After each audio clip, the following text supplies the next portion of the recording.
It was the most virulent, deadly viral outbreak the world had ever seen.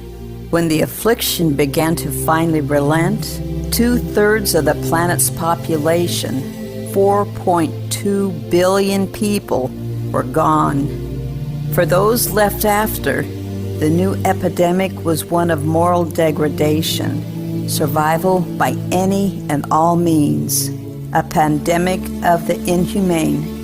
But small patches of hope sprouted from the fallow ashes of what once was.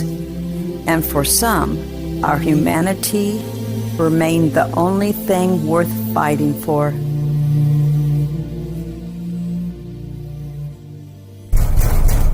Yeah, come in.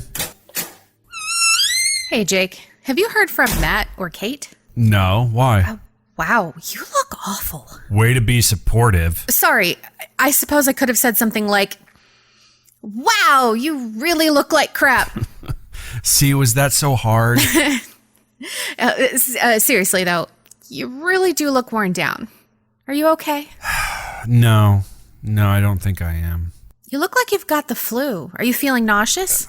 I think it's just stress. You know, when I left all this behind, it was like the weight of the world had been lifted off my shoulders.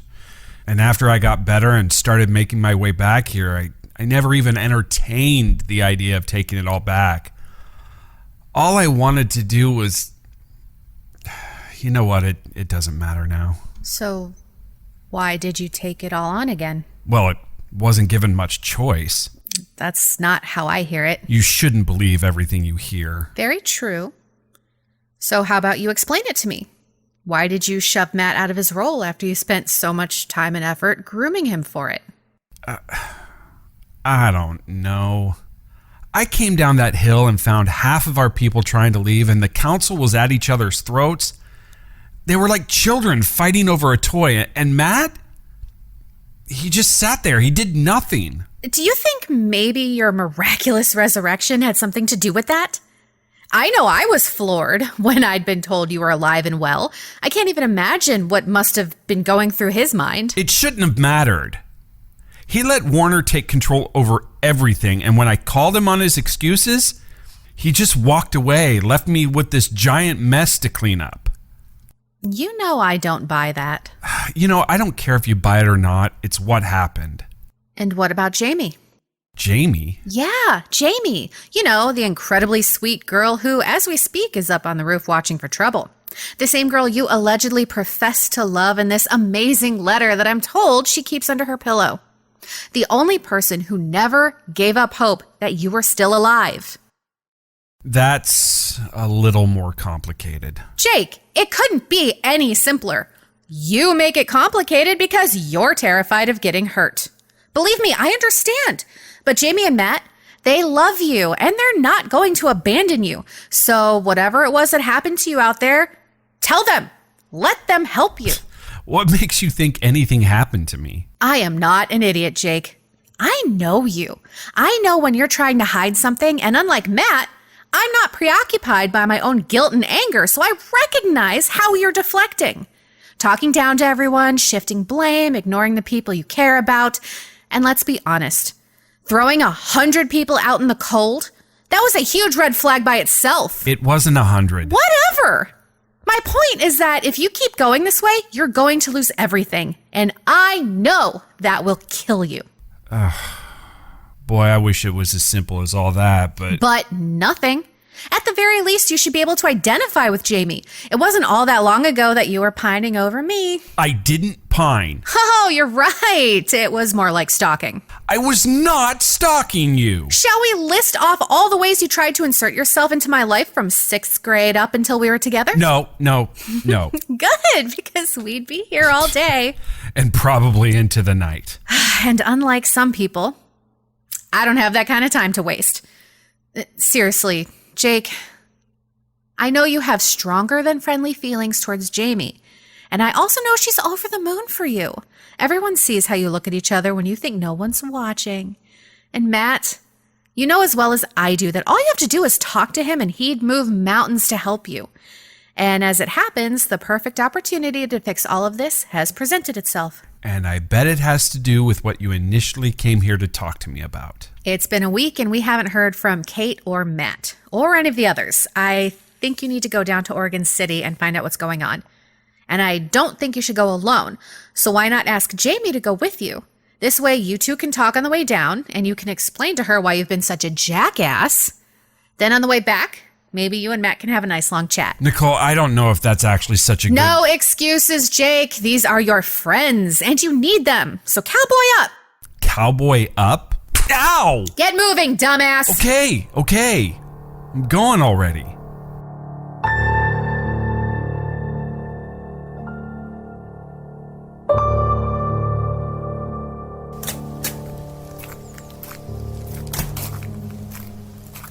Hey, Jamie. I need you to come with me. What for? We're going down to Calhoun's farm to see what's keeping our people so long. And I hoped that maybe you and I could talk about a couple of things. Oh, now you want to talk. Well, Jake, I don't really feel like talking to you. Jamie, I know you're upset with me, and you have every reason to be. Upset? You think I'm upset? Jake, I am so far past upset, it is beyond ridiculous. Please don't make this difficult. Me make this difficult? You have no idea how difficult I can be. I'm starting to get an idea. You trying to be funny? You think that if you try to make a joke, it'll soften me up and I'll jump on a truck with you? Forget that you've been acting like such a cold-hearted jerk? Well, sorry to disappoint you, but that's not happening. Look, I didn't want this to... Didn't want to what? Banish half of our people on your first day back? Then why did you do it? Why punish all those people who trusted you, believed in you, Jake?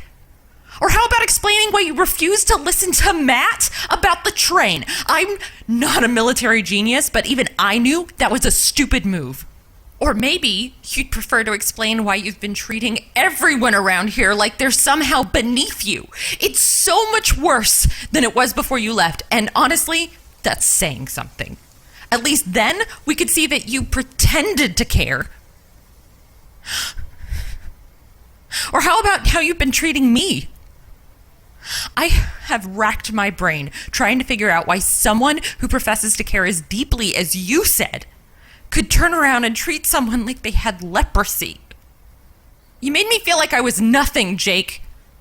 Less than nothing. It was a really complicated decision, and you just didn't understand No, I didn't understand, Jake, and I don't care. Don't try and justify it. You've been making horrible choices, and you know it. Jamie, you're acting like a spoiled brat who didn't get her way. Spoiled brat? You need to go. You need to go right now.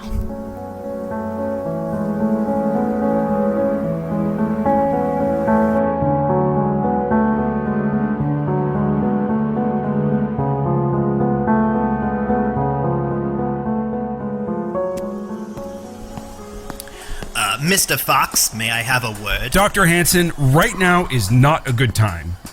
Maybe when I get back. That's what I wanted to talk to you about, actually. I understand you're going to Oregon City, and I wish to accompany you. I appreciate that, Doc, but I don't know what I'm heading into. It could be dangerous, so it's just better if you stay here. Mr. Fox, do I need to remind you of our agreement? I provide you with a... Get your hands off me! You listen to me, you pretentious piece of slime. I am well aware of our little deal, and I've held up my end pretty well. You're still upright and breathing, aren't you? You also claimed that I would be respected here, that I'd be consulted on your goings-on in this little camp of yours. You claimed I'd be in charge of your medical facility, if it can even be called that. But since we've arrived, I've been forced to work with a woman who everyone in this place looks at like some sort of miracle healer, despite being barely qualified to take their temperatures. Not only that, but you haven't asked me to any of your so-called council meetings. I only see you when you need something from me. You told me that you would have my counsel, but since we've arrived, I don't seem to be of any priority to you. You waste all your time arguing with that blundering oaf and that very irritating little tart. I would choose my next words very carefully if I were you, Doctor. Or you may find our partnership dissolved in a very violent manner. You and I both know that it's an idle threat at best. I want to be crystal clear here, Doctor. The only thing I ever promised you was a roof over your head and food in your stomach and my protection. The same thing I offer anyone who comes through those doors. Then perhaps it's time that you and I renegotiate our agreement. Unless, of course, you think you can make it a day without my services. Or perhaps you'd prefer if I just let your little secret slip out. I admit I'm curious what they'd all say or do if they knew the truth. I don't know them as well as you, obviously, but I can't imagine they'd be very supportive, especially after you forced all of those people out of their home. And how would that young lady feel when she finds out... All right, fine. You made your point. Fine. You want to come, get in the truck. Thank you. Along the way, perhaps you and I can discuss our new terms. No. You ride in the back. You just said... I said you could come along. If you don't mind, I think I'd like a little time to myself. Very well. I feel I should warn you that if anything untoward should happen to me, I have taken steps to make sure that your secret gets out. Keep pushing me, Doc.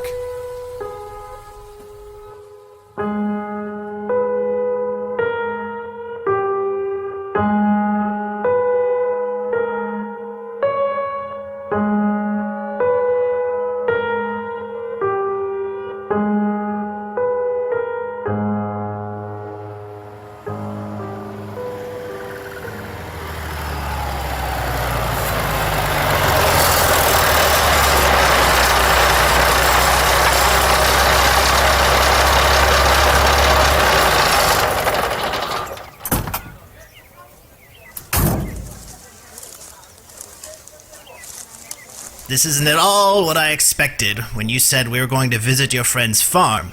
You said there would be a dozen or so people working the land. There was. This looks like it's become more of some sort of hippie commune or something. Or something. I want you to find Kate or Cohen or whoever you can and gather our people up. I want to get out of here as soon as possible. I'm going to go try and find out what's going on around here. I really don't think we should separate. I think it'd be better if I stayed Doctor, with you. I'm about this close from losing my patience with you. Now, if you don't want to spend the rest of your life eating through a tube, I'd suggest you do as I asked. You really shouldn't threaten me, Mr. Fox. I warn you that I could make things very painful for you if you don't. The sun has risen, friends. Yeah, that's nice. Who are you? They call me Reverend Stincil. It's nice to meet you, Reverend. I'm looking for my people. Can you tell me where to find Calhoun? I'm afraid he's no longer here. Well, where'd he go? My apologies, you misunderstand me. Mr. Calhoun has passed away. I'm sorry, what? When? Who's in charge now? We follow his rule. He speaks through me. Oh, you've got to be freaking kidding me. Look, can you just tell me where Cohen or Kate and the rest of the people from Homestead are? I'd like to bring them home. Yeah, they're around here somewhere, helping with the work, I'm sure. I can help you look for them if you'd like. That'd be helpful. Doc, stay with the truck. But you just told me to... Stay with the truck! You called him Doc. Is it a clever nickname, or is he an actual doctor? Well, that's what he claims. Yeah, a doctor would be very welcome around here. Do you think he'd consent to examining some of our people? I mean, we've been fairly lucky health-wise around here. Nothing worse than a bout of flu last winter, but I've got a few people that might need some extra care. To be honest, it'd probably make his day to perform a few examinations.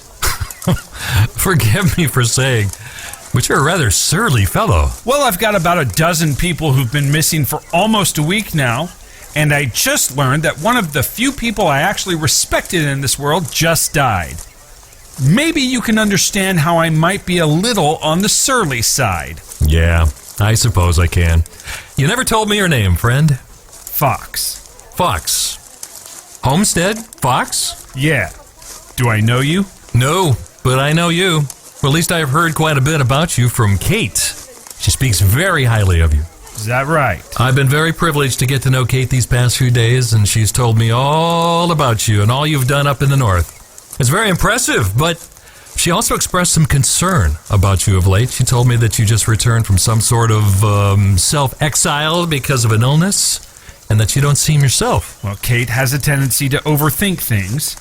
But if it's really that important to her, when she and I get back, we'll have a nice little sit down. And what if she doesn't want to go back with you? Excuse me? Well, I'm just wondering what you plan to do here if any of your people decide they prefer things here. Kate indicated to me that you're a man who likes things his way. I'm trying to keep my people safe. And from what I've heard, you can be dangerous sometimes. Only if the situation calls for it. As for what I'll do, I'm not a tyrant. If my people genuinely want to stay, then I won't stop them. But I'd prefer to hear it directly from them. Call me paranoid, but I'm not going to take the word of a total stranger on this. That's good. That's good. You know, after everything I heard about you, I half expected you to pull your weapon on me and march your people back to your vehicle at gunpoint. I guess I owe you an apology. You shouldn't believe everything you hear. Thank you for the reminder.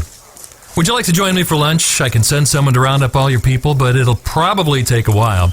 We're spread pretty thin now that we've gained all that extra land. I'd like to talk to you about an idea I have to spread our good fortune, and I've been told that you've got a good relationship with a lot of the outlying camps. Thanks for the offer, but I think I'd rather just go look for my people. Please, I insist. Your people will be here when we're done.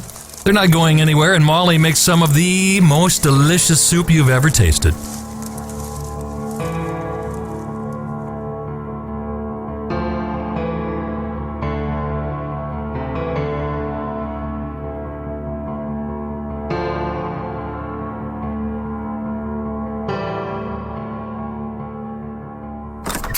Please, have a seat. Molly makes chicken soup that is not to be believed. Would you mind telling me how Calhoun died? It's a most unfortunate story. We came here looking for food and shelter, and he graciously opened his home to us. In exchange for his protection, we would help him in the fields. And what we didn't know at the time was how depressed the man was. He was still mourning the loss of his wife. And one night we heard a gunshot, and then we found him. Broke our hearts. Yeah, I get that. It's just a bit strange that neither Ken nor Luke reached out to us to let us know. I don't know Luke, but he might have been among the group that moved out east just after we arrived. And Ken? Well, he felt it was best to keep it quiet. I'm told that Calhoun wasn't very friendly with some people, and Ken thought that those people might try and come take this place from us. Well, he's not wrong. I can't even tell you how many times we had to come down and help defend his land. But Calhoun, he was a really good man. He's going to be sorely missed. So after he died, you just sort of, took over the place? Well, it seemed a shame to just leave such rich soil behind. Thank you, Molly. Please eat. Like I said, the soup is unbelievable. Thank you, Reverend, but no thank you. I don't mean to be rude here, but I'd really like to just get my people and head back. Now, what's the harm in sharing a meal with me? You find me threatening in some way? Threatening? No. Annoyingly unhelpful? Immensely. Look, I don't know why you're so intent on keeping me distracted, but it doesn't inspire trust, and I need to trust you if we're going to be any kind of allies. That is what you wanted, correct? You're very straightforward. I can't help but admire that. I've been told by your friends that you're a very honorable man, but I can see they weren't mistaken. But I've also noticed that you're easily agitated, and you seem to be on the verge of running out of here. I can't help but feel as if you're hiding something.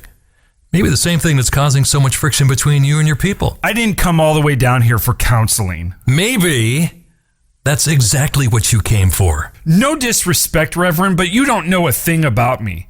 And what little patience I have is starting to run out. So why don't you do us both a favor? What is it you're hiding from, Mr. Fox? I'm not running from anything. Is it the girl? Forgive me. I forgot her name. Kate told me there was a girl, someone you hurt and... Damn it, Kate. Okay, I'm sorry, but we're done here. Can you just tell me what it is you're using? Oxy? Fentanyl? I suppose it isn't really important what you're using, but I can see it plain as day that the guilt is eating you alive. How do you... Know you're an addict? Little things. When you know what to look for, the signs are easy to spot. For one thing, you haven't been able to look me in the eyes since we met. It's almost like you're afraid that I'll be able to see right through you. I've seen it a million times. You see, before the collapse, I worked as an addiction counselor. And I've seen people so far gone that there was simply no helping them. I've seen teenagers and old people all trying to get some semblance in their life back. And right now, I see conflict in your eyes. Right now, you don't know whether to kill me or hug me. Okay, you need to shut up now. Let me take a stab in the dark here. Your parents were addicts, right? Probably sold drugs to feed their own habits. Because of that, you kept to yourself, right? Not a lot of friends? Maybe one or two who knew what was going on, but you never really talked about it. Your biggest fear was turning out just like the pathetic excuses for human beings you were trapped with. You longed for the storybook family that you saw on television, or even coveted with what your friends took for granted. And then, the first chance you got, you left. Tried to get as far away from your childhood as you could, and that led to the military. Am I right so far? How? How do you know that? I bet you even thought you'd found your calling there. The thing you were born to do. How many tours overseas did you do? 3, 4? Volunteered for every dangerous mission that came up? First man in, last man out, because you had to make sure everyone on your team would go home. People relied on you, and you always came through. Even then, you were a protector. You probably started in school, looking at that little guy, right? And that carried you through your military career all the way up to the collapse. And then, when the military fell, you took up the role of protector again by gathering all the lost souls you could and giving them a new home and a new purpose. Fox, the guardian, the protector of the downtrodden. But let me ask you this, Fox. Who protects the protectors? Who catches you when you fall? Who will be there to give you a hand when you need it? I don't know what... It's him, Fox. He's been there your whole life, watching out for you and giving you the strength you need to overcome every obstacle. He's there molding you into the man that he needed you to become. Someone who would give solace to those left behind after the great cleansing. He led you here, to me, because he knows you can't beat this on your own. No. You're trying to get into my head. I don't know how you knew that stuff, but I don't need you or anyone else. Fox, let's be honest here for just a minute. When you thought you were dying, you were relieved, weren't you? You finally saw an end to the pain, and you welcomed it, despite the promise of happiness that had only just manifested with this girl. But you chose death, rather than take this chance because you were too afraid of it failing, or of being a failure. How are you doing? And then, when you learned that you weren't going to die after all, how did you feel? Were you happy? Thrilled at the prospect of seeing those you cared for? Or were you afraid that all the things you'd escaped from would find you again? All that bad stuff you'd kept locked inside you was just waiting for you to return. It's okay, Fox. I'm not going to judge you. I just want you to be honest with yourself. I don't want to do this, okay? I don't want to do this. I understand. But if you don't, if you continue down this road, can you live with the consequences? You've already begun pushing your friends away. And isn't that why you're here, Fox? To try and bring them home? They came here to get away from who you've become. If you want them back, you need to confront your problems. I can help you. Let him work through me to help you. You weren't so far gone yet. We can find your path again. I can free you from your demons once and for all. You can be free, Fox. You can have the love you so desperately crave. You just have to trust me. I don't know if I can. I believe in you. Your people believe in you. I think it's time you believe in yourself.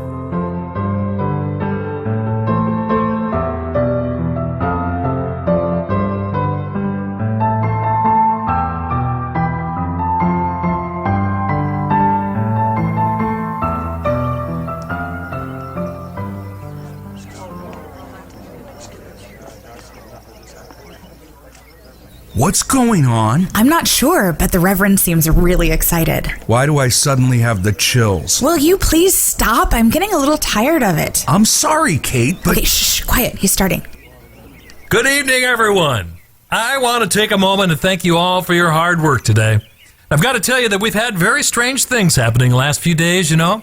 But I'm very thankful because he has seen fit to send us a few special new friends. As some of you know, Alan has helped us immensely getting those cabins constructed.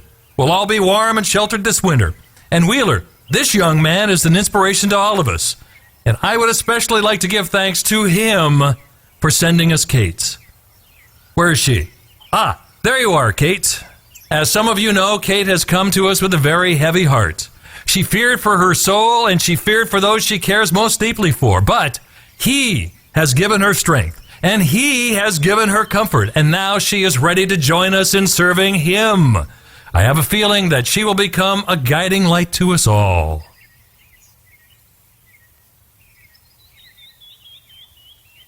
Now, of course, we've had some sad news.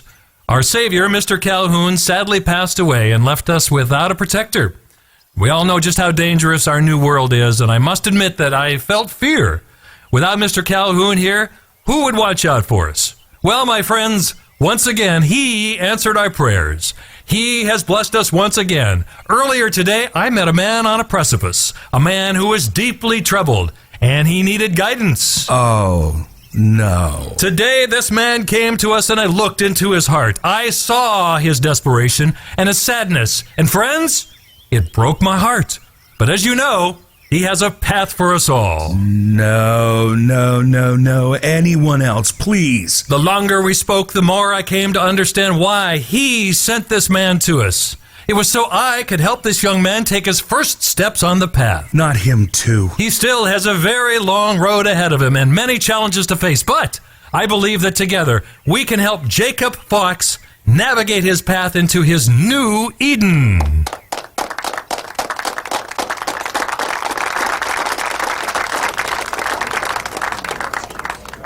I can't believe it. I'm so happy. Matt, can you believe this? I'm gonna go hug him. He is not getting away without a hug. Son of a bitch!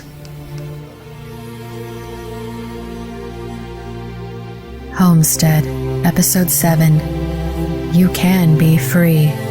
Written, directed, and produced by James Robinson. Story by James Robinson, Travis Box, and Danny Hedham. Music by You.